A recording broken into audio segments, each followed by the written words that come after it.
നമസ്കാരം, കൂത്താട്ടുകുളം മിഷനിലേക്ക് സ്വാഗതം. ലോക പരിസ്ഥിതി ദിനത്തോടനുബന്ധിച്ച് Koothattukulam infant Jesus English medium ഹൈസ്കൂളിലെ സ്കൗട്ട്സ് ആൻഡ് ഗൈഡ്സ് കുട്ടികൾ കൂത്താട്ടുകുളം പോലീസ് സ്റ്റേഷൻ സന്ദർശിച്ച് അലങ്കാര ചെടികൾ നൽകുകയും പോലീസ് സ്റ്റേഷൻ പരിസരത്തുള്ള പ്ലാസ്റ്റിക് മാലിന്യങ്ങൾ ശേഖരിച്ച് ഹരിതകർമ്മസേനയ്ക്ക് നൽകുകയും ചെയ്തു. സ്റ്റേഷൻ ഓഫീസർ സഞ്ജു ജോസഫ് പരിസ്ഥിതി ദിന സന്ദേശം നൽകി. Scouts captain Augustine Tomy, guides captain Vidhu Bala, അധ്യാപകരും PTA അംഗങ്ങളും പങ്കെടുത്തു.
സ്കൂളിൽ നിന്നും ഞങ്ങളുടെ കുട്ടികൾ കുറച്ച് ക്ലീനിങ് പരിപാടി എടുത്തുകൊണ്ടിരുന്നതാണ്.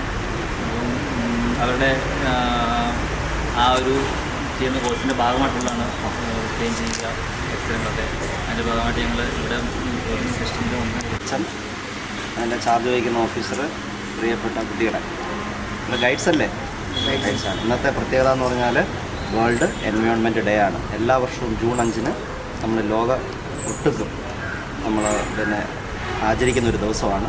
പ്രത്യേകിച്ച് സർക്കാർ ഇൻസ്റ്റിറ്റ്യൂഷനുകളിലും പ്രൈവറ്റ് ഇൻസ്റ്റിറ്റ്യൂഷനുകളിലും വൃക്ഷത്തൈകൾ നടുക, അല്ലേ, പരിസരം ശുചീകരിക്കുക, അങ്ങനെയുള്ള പ്രവൃത്തികളിലൂടെയാണ് നമ്മൾ ആ ഓർമ്മ ദിനം ആചരിക്കുന്നത്.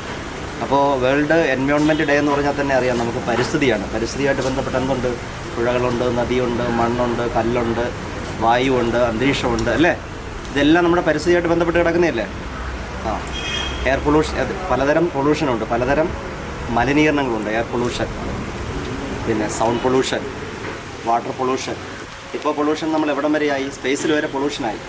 സ്പേസിൽ വരെ നമ്മൾ അയക്കുന്ന ഇത് ചന്ദ്രയാൻ അയച്ചില്ലേ? ചന്ദ്രയാൻ തിരിച്ചു വന്നിട്ടുണ്ടോ? ഇല്ല, അത് ചൊവ്വയിൽ ഡാമേജായി കിടക്കുകയാണ്. അപ്പോൾ ഇനിയും ഭാവിയിൽ വരുന്നത് എവിടെയായിരിക്കും? സ്പേസിലുള്ള പൊല്യൂഷനായിരിക്കും. അപ്പോൾ അത് നിയന്ത്രിക്കാൻ നമ്മളാൽ കഴിയുന്നത്, നമുക്ക് നിയന്ത്രിക്കാനേ കഴിയുള്ളൂ. പൂർണ്ണമായിട്ട് മാറ്റാൻ കഴിയുമോ? ഇല്ല. ഈ വർഷത്തെ എൻവയോൺമെൻറ്റ് ഡേയുടെ സ്ലോഗൻ എന്ന് പറഞ്ഞാൽ എന്താണ്? പ്ലാസ്റ്റിക് പൊല്യൂഷനാണ്. അവോയ്ഡ് പ്ലാസ്റ്റിക് പൊല്യൂഷൻ എന്നാണ്. പ്ലാസ്റ്റിക് എന്ത് ചെയ്യുക? അത് ഒരിക്കലും നശിക്കാത്ത ഒരു വസ്തുവാണ്. അപ്പോൾ നമ്മൾ പ്ലാസ്റ്റിക്കിൻ്റെ ഉപയോഗം പരമാവധി കുറയ്ക്കാൻ ശ്രമിക്കുക. അഥവാ പ്ലാസ്റ്റിക് ഉപയോഗിക്കുകയാണെങ്കിൽ അത് പ്രോപ്പറായിട്ട് നിർമ്മാർജ്ജനം ചെയ്യാനായിട്ട് നമ്മൾ പ്രത്യേക ബോക്സ് അത് ചെയ്ത് ബോക്സിൽ അത് നിക്ഷേപിച്ചിട്ട് ഹരിതകർമ്മസേനയും മറ്റ് ഇത് കളക്ട് ചെയ്യുന്ന പിന്നെ സ്ഥാപനം വഴി അതിനെ നമ്മൾ കൈമാറാനായിട്ട് ശ്രമിക്കണം, അല്ലേ? നിങ്ങൾ വീടായാലും ഓഫീസായാലും നമ്മുടെ സ്വന്തമായ ഇടങ്ങൾ ഏറ്റവും മനോഹരമാവാൻ നമ്മൾ ആഗ്രഹിക്കും. ഇനി അത് സ്വപ്നം കണ്ടതിനേക്കാൾ മികച്ചതാക്കാം പൈറ്റക്കുളത്തിനൊപ്പം. പുതിയ വിശാലമായ ഷോറൂമിൽ ഒറ്റ ഫ്ലോറിൽ പൈറ്റക്കുളം ഒരുക്കുന്നു സാനിറ്ററി വെയർസിന്റെയും ബാത്റൂം ഫിറ്റിംഗ്സിന്റെയും വേൾഡ് ക്ലാസ് കളക്ഷൻ. ഇന്റർനാഷണൽ ബ്രാൻഡുകളുടെ ലേറ്റസ്റ്റ് മോഡലുകളുടെ നിരവധി ഓപ്ഷൻസിൽ നിന്ന് തിരഞ്ഞെടുക്കാം. വരൂ, നിങ്ങളുടെ സങ്കല്പങ്ങൾക്ക് കൂടുതൽ തിളക്കമേകൂ. പൈറ്റക്കുളം മാർബിൾസ്, കൂത്താട്ടുകുളം, കോതമംഗലം.